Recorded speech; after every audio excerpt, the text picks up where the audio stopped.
मी आले माझ्या कामावर दीदीच्या घरी जेवण बनवायचं. आज मी बनवणार आहे फ्लावरची सुकी भाजी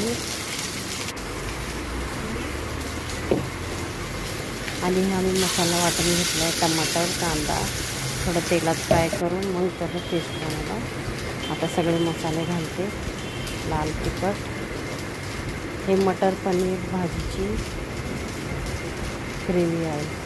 धनिया पावडर, गरम मसाला, किचन किंग मसाला, सगळे मसाले मिक्स केले.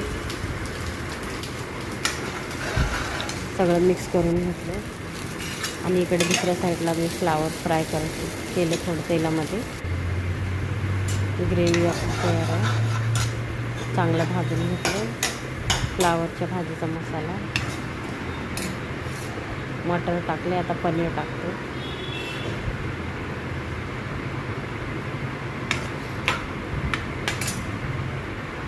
छान असं आपलं रेडी आहे भाजी फ्लावरची, मटर पनीर आणि पराठे. दीदी लंच घेऊन जाते.